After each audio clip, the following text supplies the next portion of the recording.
በኢትዮጵያ ፕሪሚየር ሊግ 24ኛ ሳምንት መርሃ ግብር ኢትዮ ኤሌክትሪክ ከሐዋሳ ከተማ ጋር ጨዋታቸውን አከናውነው አንዳቻ በሆነ ውጤት ተጠናቋል። ጨዋታው የኢትዮ ኤሌክትሪክን ግብ አቤል ሀብታሙ ሲያስቆጥር አሊ ሱሌይማን ደግሞ በፍጹም ቅጣት ምት ሐዋሳ ከተማን አቻ አድርጓል። በአሁኑ ሰዓት ደግሞ ሰውል ሽረ ከሲዳማ ቡና ጋር እየተጫወቱ ይገኛሉ።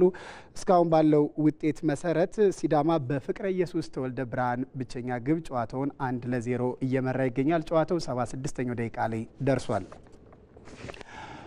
በኢትዮጵያ ፕሪሚየር ሊግ 20ኛ ሳምንት የሁለተኛ ቀን መርሃ ግብር ዛሬ ረፋድ ላይ በተደረገ ጨዋታ ልደታ ክፍለ ከተማ ሀምበሪቾን 2-1 በሆነ ውጤት አሸንፏል። የልደታ ክፍለ ከተማን የማሸነፊያ ግቦች ይታገሱ ተገኝ ወርቅ እንደዚሁም ሳሮን ሰመራ አስቆጥረዋል። የሀምበሪቾን ከሽንፈት ያልታደገች ግብ ደግሞ መሰረት ምክሬ አስቆጥራለች። ውጤቱን ተከትሎ ልደታ ክፍለ ከተማ በኢትዮ ኤሌክትሪክ በግብ ክፍያ ተበልጦ አራተኛ ደረጃ ላይ ተቀምጧል። አርባ ምንጭ ከቦሌ ክፍለ ከተማ ጋር ያደረጉት ጨዋታ ደግሞ በአርባ ምንጭ 2-0 አሸናፊነት ነው የተጠናቀቀው። ህይወት ረጉ ሁለቱንም ግቦች አስቆጥራለች። ሐዋሳ ከተማ ባህር ዳርን 4-1 በሆነ ውጤት ሲያሸንፍ ጸጋ ንጉሴ 3 ሰርታለች። እሙሽ ዳንኤል ደግሞ የቀሪዋ የሐዋሳ ከተማ ግብ ባለቤት ነች።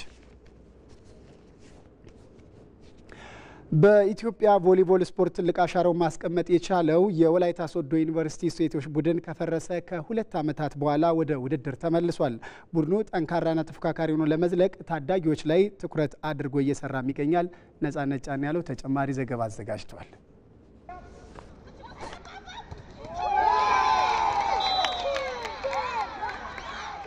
ከራስ አልፎ በርካታ ተጫዋቾችን ለሌሎች ክለቦችና ለሀገር ማብቃት የቻለው የወላይታ ሶዶ ዩኒቨርሲቲ ሴቶች ቮሊቦል ክለብ ከስኬታማ ጉዞ ተዳልጦ ባለፉት 2 ዓመታት ፈርሶ ከቆየ በኋላ ዘንድሮ እንደ አዲስ ተቋቁሞ ወደ ውድድር ገብቷል። ከሀገር ተሻግሮ በአህጉር አቀፍ ደረጃ በቮሊቦል ውድድሮች መሳተፍ የቻለው ክለብ ከ2 ዓመት ቆይታ በኋላ በመመለሱ በቡድን አባላቱ ላይ ልዩ የደስታ ስሜት ፈጥሯል። በጣም ደስተኛ ሆነናል። ያው ለሴቶችም ለወላይታ ማህበረሰብም ብዙ ውጤት አምጥተው ነበር በፊት በነበረው ቲምም እና ያንን ለማስቀጠል በተወሰኑ ምክንያቶች ተቋርጦ ቢሆንም ያው ደግሞ የቮሊቦል ፍቅርም ስላለ ወላይታ ደግሞ ብዙዎች የወጡት ከዛም ስለሆነ ያ የሚወጡትን ታዳጊዎችም እንዳይቆሙ እንደገና እንዲወጡና እንዲፈልሱ አድርጓልና ማደግ ያለበት ነገር መሆኑን አይተናልና በጣም ደስ ብሎናል። በጣም ደስ ይላል። ከ2 ዓመት በኋላ መመለስ ማለት ያው እንደ አዲስ አይደለም የተጫወት ነው። በጣም ደስ የሚል ጨዋታ ከቤስቶች ጋር ተሰልፈን ራሱ በጣም በቃ የሚያምር ጨዋታ ነው የተጫወት ነውና ደስ ይላል። በዘንድሮ የኢትዮጵያ ሴቶች ቮሊቦል ፕሪሚየር ሊግ ላይ እየተሳተፈ የሚገኘው ቡድን ታዳጊዎቹን ያሰባሰበ ተስፋ የሚጣልበት መሆኑን የቡድኑ መሪዎች ለኢቲቪ ተናግረዋል።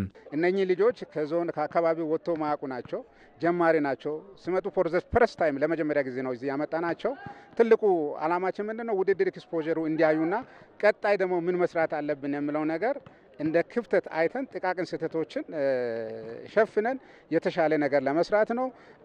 እንደ ወላይታ ሶዶ ዩኒቨርሲቲ የሚያየውት ነገር ምንድነው? ከእለት ወደ እለት ጥሩ ፕሮግሬሽን አይቻል። እድሜያቸው ዝቅተኛ 15 ናቸው፣ ከፍተኛ 22 መዛ አካባቢ ያሉትን ወጣቶችን ሰብስበን ነው መልምለን ትሬኒንግ ከጀመርን ኦልሬዲ 3ኛ ወራችን ነው። በ3 ወር ነው ይሄንን ይዘናቸው የመጣነው። የጠበቅነውን አይነት ነው። ምክንያቱም አሁን ጨዋታን ማሸነፍ ብቻ አይደለም፣ የጨዋታን ልምድ ማግኘት የቮሊቦል ስፖርት አፍቃሪዎች የሚፈልጉትን አይነት እንቅስቃሴ ማሳየት የዚህ የመጀመሪያ ዓመት ግብ ነበርኛ። እንደ ጀማሪ የተሻለ እንቅስቃሴ እያየን ነው። የክለቡ ተጫዋቾች ነገን ሩቅ አስበው አንግበው ተነስተዋል።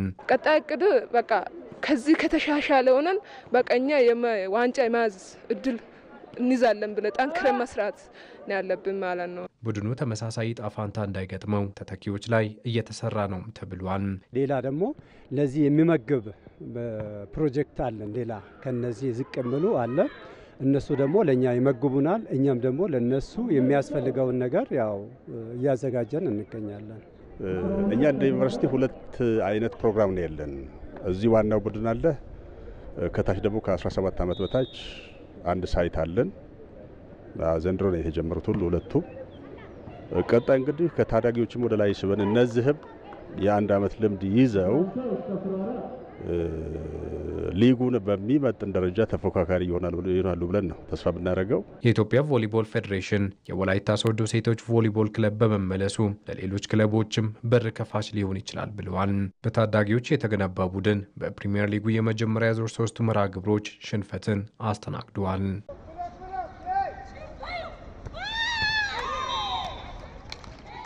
ተመልካቾቻችን የቮሊቦል ስፖርት በኢትዮጵያን በተመለከተ ዛሬ በቀን 7 ሰዓት የስፖርት ዜናችን ከኢቲቪ ጋር ቆይታ ያደረጉት የኢትዮጵያ ቮሊቦል ፌዴሬሽን ፕሬዝዳንት ዶክተር ስሜነ ባሴ በቮሊቦል እንደ ሀገር ውጤታማ ለመሆን ያሉትን የክለቦች ቁጥር ለመጨመር እየተሰራ ነው ብለዋል።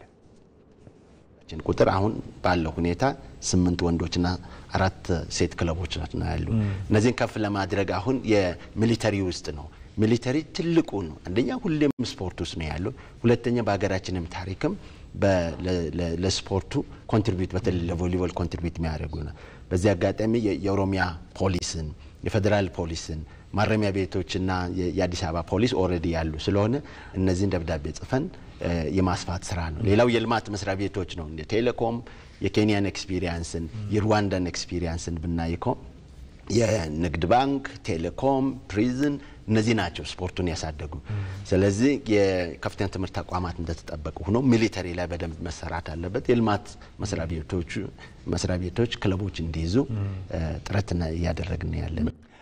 በተጨማሪም የማዘውተሪያ ስፍራዎች ግንባታና በቂ ባለሙያዎችን ለማፍራት በርካታ ስራዎች እየተሰሩ ነው ብለዋል። ውድድር ለማድረግ እንኳን የምንቸገርበት ሁኔታ ነው ያለ። ስለዚህ ዛጋ ተወሰኑ ስራዎች መሰራት እንዳለበት የኢትዮጵያ ቮሊቦል ፌዴሬሽን ብቻ ሳይሆን መንግስት ጋር ኮሙኒኬት አድርገን አይ ቲንክ መንግስትም ትኩረት አድርጎ እየተሰራ ያለው ነው ያ መቀረፍ ያለበት ነው። ሁለተኛ የስልጠና ነው። ስልጠናዎችን አሁን የዓለም አቀፍ ሁለተኛ ኢንተርናሽናል ኮቺንግ ስልጠና 45 ሰልጣኞችን ከዩኒቨርሲቲዎች ከክለቦች እና የፌዴሬሽኑ ተጠሪ የሆኑ ተቋማት ጋር ስልጠናዎችን እንሰጣለን። ያ ባይትሰልፍ ኮንትሪቢዩት ያደርጋል ነው። የብቃት ችግር መሰረታዊ ችግር ነው ብለን ግምገማ አድርገናል። ስቴክሆልደሮችን ኢንቫይት አድርገን ግምገማ አድርገን ይሄ መስተካከል አለበት፣ ሁሌ ሽንፈት ኢትዮጵያ አይገባትም ብለን ሲሪየስ የሆነ ግምገማ በተለይ አሰልጣኞች ጋር እና ሰልጣኞችም ስፖርተኞቹ ይሄ እንጀራቸው ነው፣ ራዕይ ሊኖራቸው ይገባል።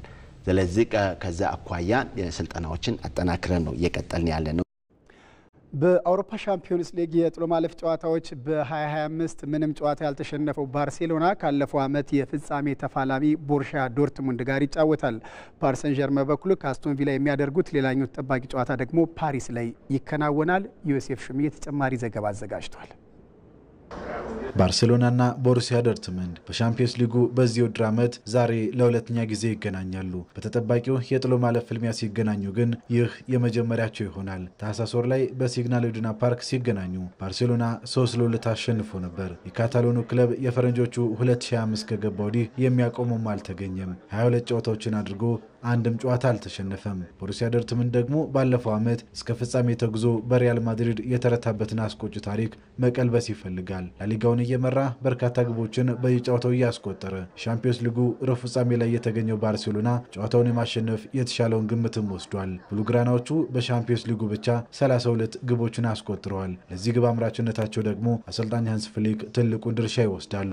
ሰውየው ባየር ሙኒክና ባርሴሎናን እየመሩ 28 የሻምፒዮንስ ሊግ ጨዋታዎችን አድርገው 89 ግቦችን አስቆጥረዋል። ቡድኖቻቸው በየጨዋታው ከ3 በላይ ግቦችን ያስቆጥሩ ነበር እንደማለት ነው። በዚህ ረገድ በውድድሩ ታሪክ የሚስተካከላቸው አሰልጣኝም የለም። በውድድር ዓመቱ በ16 የሻምፒዮንስ ሊግ ጎሎች ላይ ቀጥተኛ ተሳትፎ የነበረው ራፊኒያም ግብ የማስቆጠር ኃላፊነቱ ዛሬም ተሰጥቶታል። በእርግጥ ቦሩሲያ ዶርትሙንዶችም ቢሆኑ በሴርሁ ጉራሲ ይመካሉ። ለከፍተኛ ግብ አስቆጣሪነቱ እየተፎካከረ የሚገኘው ጊኒያዊው አጥቂ 10 ግቦችን አስቆጥሮ 4 ግብ የሆኑ ኳሶችን ደግሞ አመቻችቶ አቀብሏል። በምሽቱ ጨዋታም ከካሪም አዲያሚና ዩሊያን ቤርናርት ጋር በመጣመር ወደ መሃል ገፍቶ ለሚከላከለው ባርሴሎና ፈተና እንደሚሆን ይጠበቃል። ቢጫ ለባሾቹን ከተረከቡ በኋላ ከመሯቸው 12 ጨዋታዎች 6ቱን ብቻ ያሸነፉት አሰልጣኝ ኒኮ ኮቫች የባርሴሎናን ደካማ ጎን ለመጠቀም ተዘጋጅተናልም ብለዋል። ባርሴሎና ብዙ ጠንካራ ጎኖች ያሉት ቡድን ነው። ነገር ግን ማንኛውም ተጋጣሚ ደካማ ጎን ይኖረዋል። እኛም እነዛን ደካማ ጎኖች ለመጠቀም እንፈልጋለን። ደካማ ጎናቸውንና የነደፍነውን እቅድ እዚህ መናገር ግን ሞኝነት ይሆናል። ሁሉንም ሜዳ ላይ ትመለከቱታላችሁ። ዳኒ ኦልሞን በጉዳት ያጣው ባርሴሎና ደግሞ ተከላካዩ ፓው ኩባርሲ ከቅጣት ተመልሶለታል። የፍራንኪ ዲዮንግና ፔድሪ የተከላካይ አማካይ ጥምረት፣ የራፊኒያና የላሚን ያማል የመስመር ላይ ቅንጅት እንዲሁ በጨዋታው የሚጠበቅ ነው። ከሮቤርት ሌዋንዶውስኪ ጀርባ ደግሞ ጋቪ አሊያን ፌርሚን ሎፔዝ ማጥቃቱን ያቀጣጥላሉ። አሰልጣኝ ሃንስ ፍሊክም የኛው ቦሩሲያ ዶርትሙንድ በታህሳስ ወር ካሸነፍ ነው ይለያል፣ ለዚህም በሚገባ ተዘጋጅተንበታል ብለዋል። ካለፈው ጨዋታ አሁን በራስ መተማመናቸው ከፍ ብሏል። በቡንደስሊጋውና በሻምፒየንስ ሊግ እያስመዘገቡ ያሉት ውጤት ለዚህ ምክንያት ነው። ጥሩ ስብስብና አሰልጣኝ አላቸው። ማጥቃት ላይ የተመሰረተና ፍጥነት ያለው ኳስም ይጫወታሉ።